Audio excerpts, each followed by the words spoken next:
and welcome to another episode of Sequin Girly Create. This is actually episode 41 of like the official episodes I count. I don't count ones like the sewing this or that or the 5 essential handmaids, but of my main episodes, this is episode 41. I can't believe it. First of all, thank you very much everybody for the gorgeous reactions to my sort of little short chatty Friday sews thank you that I did. It was lovely to just have a moment to just reflect, and thank you to everybody who kind of went with me on my reflection moment. Next to say is I didn't expect the third of the way through October to be filming in the garden, but I thought I'd make the most of the light. Hopefully the helicopters and things are not too disturbing for you, but why not when it's like this? Let's start with what I'm wearing. This is another Elodie wrap dress. I talked about the fact that the last time it kept pulling the shoulders forward. This time it doesn't, because I lengthened the front bodice, but then it's caused other slight fit issues. So it's definitely a dress I could wear with a long sleeve top underneath without worrying about flashing myself. Whether I'd feel comfortable wearing it, because it's caused like a sort of strange situation here now, whether I'd feel comfortable moving around a lot in it, I don't know, but I will pop a picture in so you can see the full outfit. I know it feels like I finished it a while ago, but I hadn't hemmed it or done the sleeves. And it took a while because I made sure that, like, when I did the gingham bit I did black, and when I did the pink I did a pink colour, so I was changing thread. And the same with the hem, where the hem changes from black to pink. I purposely stopped and changed my thread, so it did take a little bit longer, and as you know I'm not a big fan of the little twiddly finishing bits. So last Saturday was my sewing social, and I did a quick Sunday sews with a few bits, but I said I'd talk about things a bit more, so I will. And let's now do small channel shout out. I have had to write this down because otherwise I'm really bad with the names. So this week's small channel shout out is called Just Let Me Sew. What a perfect title. I would love to have that up somewhere sometimes, just to say to people, just let me get on with some sewing. I probably could take like a year off work to get it out of my system, I reckon. So please do go over. I'm loving the reaction to hashtag small sewing channel. So that's this week's suggestion for you. Next is some sewing challenges that are coming up. I don't do them all. There are often sewing challenges, but I really like the look of these two that are coming. I've had to write these down as well to remember them. So we've got hashtag thank you Breeze, hashtag long sleeve 23, which is done by the Sewing Warehouse. That's a perfect one because it's very easy to keep finding patterns with short sleeve, but the reality is this gorgeous weather in the UK we're having. For those of you not in the UK, it is 22 degrees Celsius today, which is not normal for October at all. Normally by now we've got the heating on and we're looking at sort of 12 to 15 degrees. We're probably pushing between 8 and 10 degrees hotter than we're used to at this time of year. But this will change and we will want long sleeves, so I do like the idea of the fact that we can share our long sleeves and look at each other's. And then the other one I like is hashtag that's sew October.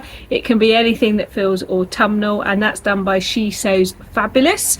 So if you're feeling like you want to sort of get involved in something, share something, they're out there for people to join in with. I joined in with Super Bale's Sew Safari, which for September was to sew items using sort of animal print or animal themed fabric, and I entered my black tiger print Seasons of East Summer in New York jersey version, and I'm excited to say I won a prize. I will tell you more about it once I've heard back, because I had to contact I'm trying to remember who it was. I had to contact them anyway and I haven't heard back yet. So once I know more details about the prize, I will be sharing that with you. I might even get you to help me choose. But it's like a ready to sew box or something, so I think it has like the pattern and the fabric and everything in it, so that was really exciting. So as I say, you've got to be in it to win it, so if you are feeling that you'd like to join in, do. But also it's nice just to look at the hashtag to look for ideas as well. So that's something to think about for these months, when it's, as we slow down into the autumn season, for those of us who are, and I know other parts of the world you're building up into your spring, aren't you, and then into summer. It is nice to have sometimes a little challenge to help focus our sewing as well. Right, next thing, and this is the last thing I've written down, is I have a place left on the Southern Sewcial for the 4th of November. It's a Saturday, and if you'd love to come, please drop me a message. You can email me at southernsewcial@gmail.com, or put a message or message me on Instagram, and I will sort that out for you. If you want to know more details, I have done some shorts about it. There's also Southern Sewcial on Instagram and Facebook, where you can have a look and find out more. It is rare for a place to become available, so please do hop over and let me know if you'd like to come. And also very soon, is this week coming, is talking about how to set up your own sewing social. I'll put the details below. If you want to get a ticket, it's free, but we're talking about how to set one up. And also, somebody asked in my last vlog about the social directory and where you can find it. It is on Facebook and Instagram. So if you just search for the social, spelled SEWCIAL, the social directory, you will find it. As I say, I've set up an Instagram account and a Facebook page, and I'm posting on there every social I can find. If you know about a sewing social that I haven't shared, please let me know and I will add them. And I want to keep sharing them on there because it's a way of helping people find one near them, or find one that just fits with what they would like to do. So that is out there and available. I will be releasing booking for my December date, and my December date for the Southern Sewcial is actually going to be a Sunday. I thought I'd mix it up a bit. And so if you'd like to come, it's the 3rd of December, the first Sunday of December. Please again let me know, because I'm going to book that soon, and we're going to do a few little Christmassy things in that. I've been getting excited planning that, just some little things together as a sewing community. You'll still bring your own projects and everything, but just a couple of little Christmassy bits in there. Well, I think that's all those bits and pieces done. So let's have a look at what I've been up to. So I showed you the fabric that I got from Jaybee Fabrics in Slough, which was this gorgeous plissé, I want to say, velvet. So I had a look, and the Stitch Sisters have actually got a video about how to make an elasticated waist one. I will put a picture of me wearing it. I have made it. Somebody did leave a lovely suggestion to sew some wide leg trousers, and although I liked the idea of that, I was just worried that the pleats might spread out around my thighs and not look flattering, and it wasn't the cheapest fabric, and I didn't want to ruin it. And I know that like a nice elasticated waistband skirt is perfect. I didn't do the widest waistband because sometimes I find that uncomfortable, so I just wanted a really sort of shallow one. But I will put a picture of me in wearing this. But this is a perfect sort of what do I want to say? Not autumnal, because it's not autumnal, is it? It's more a cozy sort of wintry style skirt. So that's that. I've been doing some fabric dyeing, and I had a blue dress. It was like a sky blue, and I just felt the colour didn't work for me, so I dyed it. Now the packet said emerald green, but the colour on camera to me is looking fairly representative, and I have to say that isn't emerald green in my book, but that's okay. So I have dyed it. I do feel it now needs a little something. It is a broidered on glaze, but I do feel I might need to elevate it with some buttons or something like that. So I'll pop a picture in of me wearing it. I just used a Dylon dye pod that's stuck in the washing machine. I also dyed something that I want to add a skirt to. You have to do one wash with just that, then another wash with the items with washing powder, and then I highly recommend giving a wipe to the inside of your washing machine door and the rubber seal bit, because sometimes bits of the dye can lurk there, and that's the last thing you want. And yes, this is already, I'm just sat here and I'm not feeling 100%. Now, as I said, although I broke my fabric ban, I have decided to still trying to be a considered fabric shopper. But I did get some jersey, what a surprise, fabric, and the reason I got it is because it's like this. It's from Minerva. I don't often buy from Minerva, but it is like this. And I was thinking it would make a great Sewcial jumpsuit. I thought, but now it's come, it does feel a bit too thin for that. And look, can you see when it stretches, it really loses its colour. So I'm not sure it'd be the right fabric. I feel like I need a heavier weight for a Sewcial, but this will make a perfect dress. I was thinking maybe like the new Craft House everyday dress, so sort of that more sort of t-shirty top and then some flare, and it's got a lovely weight to it. So I'm not worried that it's not what I wanted it. So I do think I need to go and feel some jersey fabric to find the right one for a Sewcial. But that will be coming soon. You know I love a jersey sew. Right, let's talk about the happy accident. So I mentioned this a little bit in my Friday sews and I said I would talk about it more. I will put a picture of me wearing it, but this is the happy accident. So let me tell you about this. So at the Southern Sewcial last Saturday, I had finished my second Sewcial jumpsuit, all bar the sleeves, which I'll talk to you about in a minute. And I had an hour and a half, 2 hours left, and lovely Jess had finished making a jumper, and I asked her if I could try it on, and it fitted me perfectly. So I said, can I borrow the pattern and cut out? I'd got this lovely sort of bubble jersey. I don't know if you remember me buying this months ago from Abercrombie. And she said, yeah, fine. So I cut it out, sat down, and I love a jersey because it's a nice, quick, satisfying sew. And I thought I'd do the funnel neck. I joined the shoulders together and then started to do the funnel neck.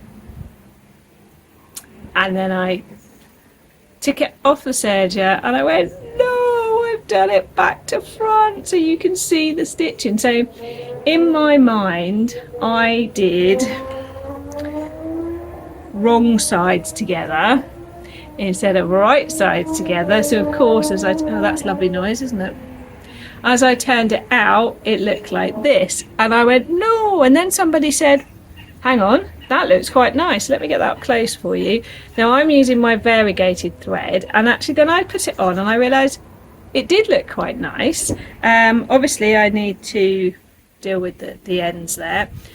So I know that visible seams can be a thing, and lovely Julie, who sews her own clothes, then sent me a message after the social saying there's this lady who does lots of upcycling on YouTube, and she did a whole exposed seam top. She said I'm bang on trend, and I've seen them before. So I thought carefully and I decided to do exposed seams down the side.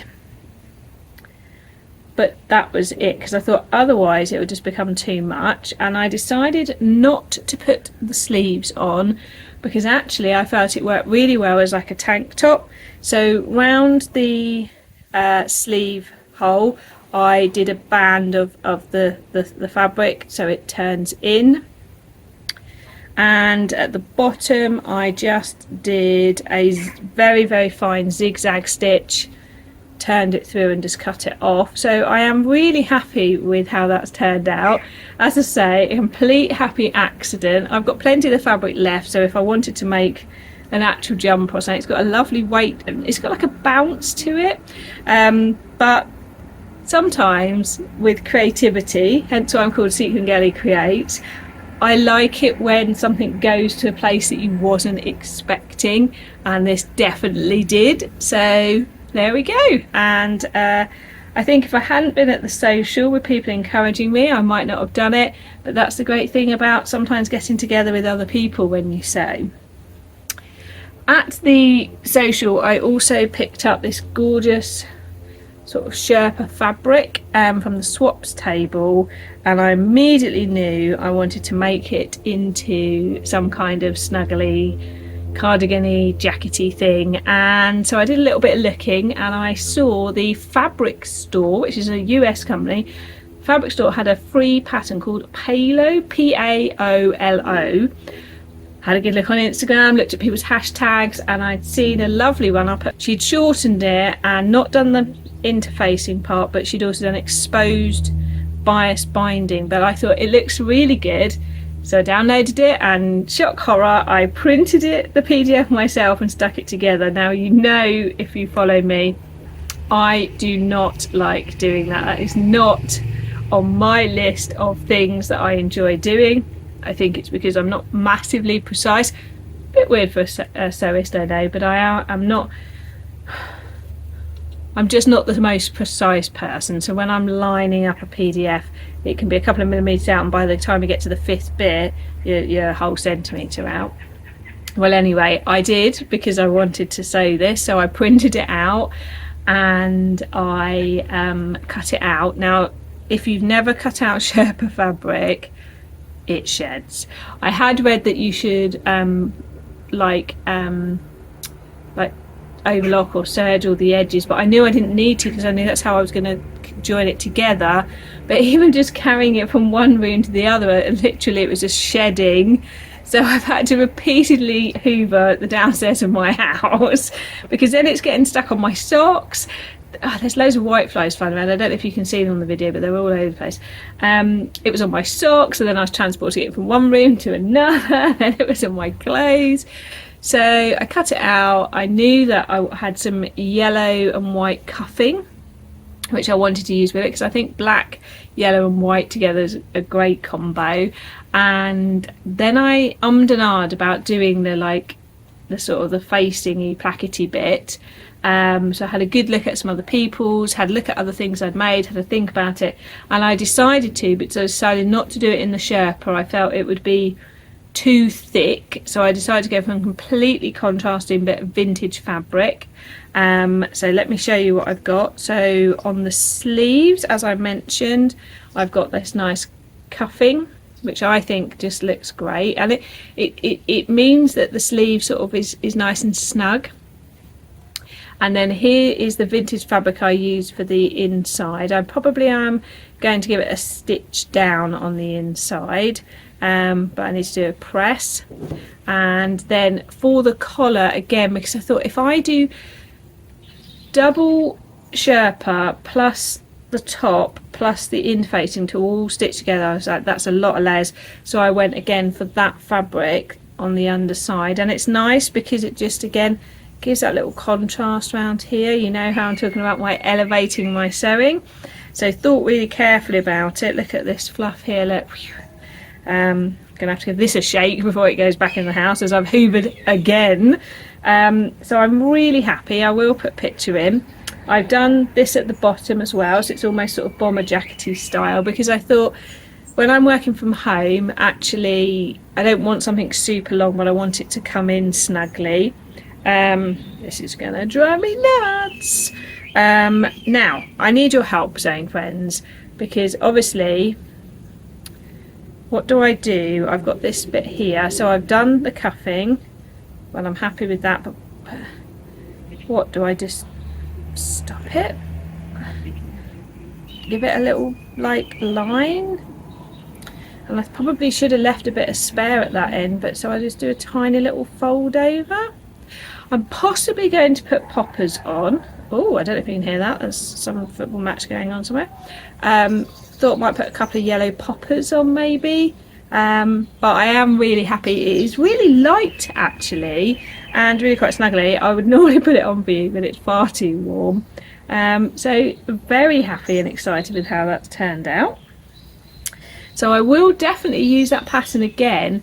It's quite interesting. The instructions were quite similar to the Friday Pattern Company patina blouse. If you remove all the yoke burrito roll bit and just think about the collaring bit, I didn't really have to follow the instructions very much, because once you get the hang of that style, you can almost do it yourself. I had a brief read, but you don't. It's a nice straightforward one. It did have 2 pockets on it, and it was longer. It's like a workwear jacket, but I decided not to bother with that.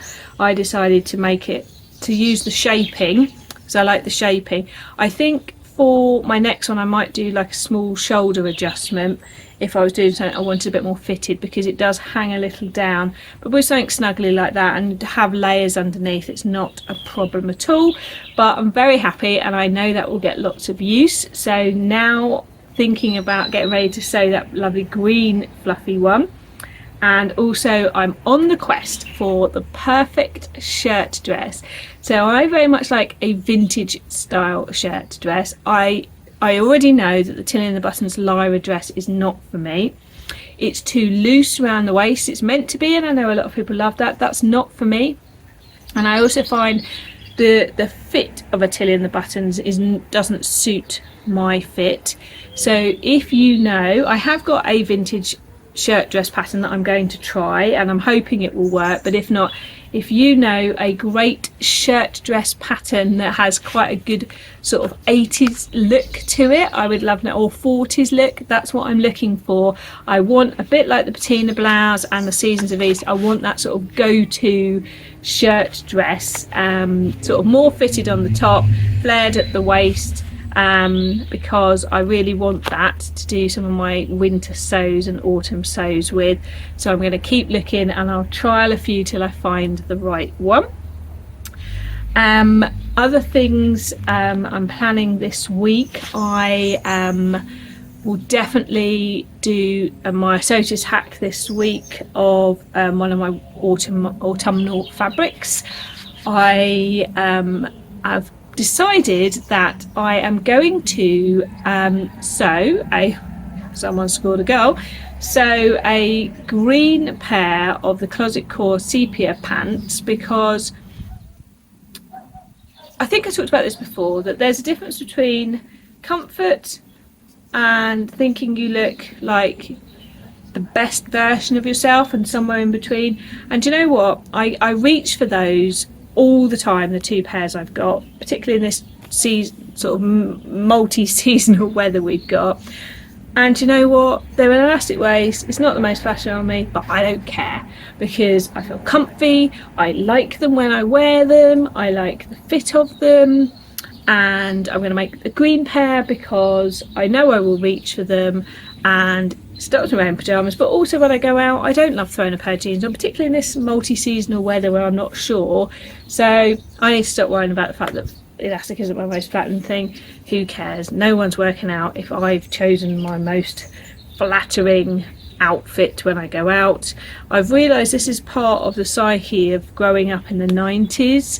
I was a child of the 80s, but I was a teenager / young adult in the 90s, and we had all the Trinny and Susanna what not to wear, and wear this because of this body shape, and are you an apple, are you a pear? And also my mum going, oh, that's not flattering on you. Do you know what, I don't care. I want comfy trousers, and I want them so that when I can go out for a breakfast at the weekend, I feel happy. I feel they represent me with the colours. But do you know what, I don't care that they're elastic. So that's my mini rant done about being brainwashed into making sure everything is the perfect flattering cut. I promised that I would talk about some non-garment sewing, so I thought I would show you something that I have been working on for probably 10 years.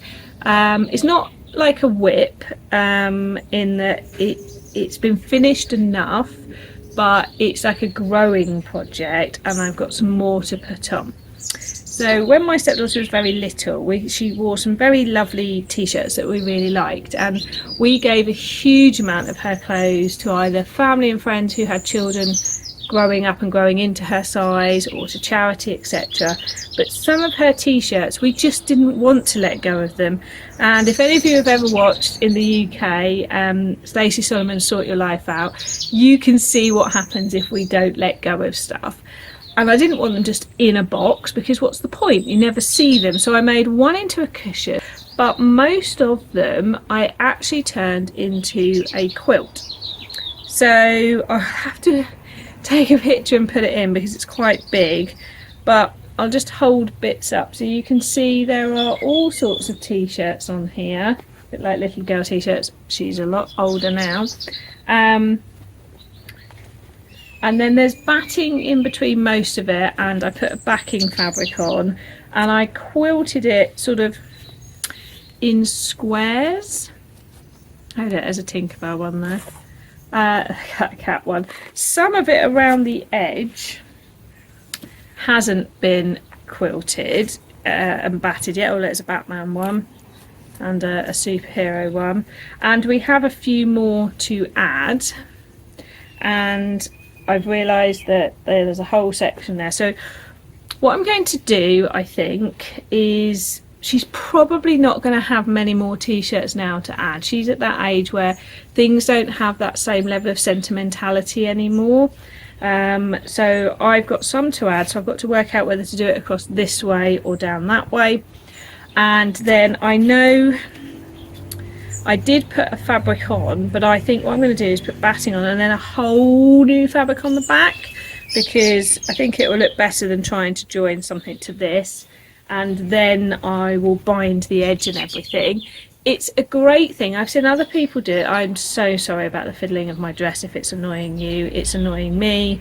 But I think it's what I've said, isn't it? You have to wear the things you've made before you either wear them out or don't reach for them. And as I said, this is either I'm going to have to remedy this with something here, or it's just going to be a long sleeve top underneath thing. Gonna have to work on that. What was I saying? So that's what I'm saying. So I've seen people do them with shirts of loved ones who've passed away, so that they can remember them. I've seen people do it with like favourite band t-shirts they don't wear anymore. But what and Stacey in one of the Sort Your Life Out episodes actually had some of the baby clothes made into bunting for someone. And what I would say is we have memories boxes in our house where we keep like certain things, but we limit it to a certain size, the box. And actually if there's other things you're finding hard to let go, either make them yourself into something or get someone else to, because then you can look at them and see them and enjoy them, because all the while they're stuffed away taking up room, you're never going to see them and you're never going to look at them, and it just can feel like a little bit overwhelming but also hard to part with. And this is a good way to get joy from those, because this t-shirt here has a huge amount of memory to us, and we remember what Tilly named this dog and everything. I'm not going to tell you, but we remember, and so we wouldn't want to forget this. But what's the point of it sitting in a box? So that's my challenge to you, is if you are holding on to things because they have sentimental value, have a think what you could do with them. As I say, I have made some into cushions. I made somebody a cushion once of a t-shirt they loved that had got really threadbare in places, and I sort of embroidered around the design on it. I'll try and put a picture in if I can find it, and then it gets joy for a bit longer. And I think that's another way to keep things in circulation. Please don't not donate, because particularly children's clothes, people really need them. But this is just this is, as I say, this is about 8 years worth of the sentimental things, and loads of other things went to other people. So there we go. Now, great news, the virtual sewing social has had dates chosen. I'm about to put into Eventbrite the ticketing, and I will do a little mini video when it comes out. I will put it on my community tab, and it's going to be in the next few days, so do watch out, and it might even be on the same day as it's going out. And I think lovely Christine from Gemini Stitches is going to do it with me, and we have decided to do it on a Sunday and do it from sort of 3 p.m. to 8 p.m. because we worked out that that works for UK and probably people in the US as well, because we was looking at the time zones, and even if you can't get on at 3 because it's still too early, if we go right through to 8 p.m. you can come on for a bit. We're hoping to be able to do a raffle, so we'll do like a virtual raffle and someone can get a little prize, which I don't mind posting elsewhere in the world. And as I say, it's going to come out soon. There will be a small charge because of things like the fact that to have a virtual for 5 hours. It goes way past any free Zoom, Teams, Google, all of them.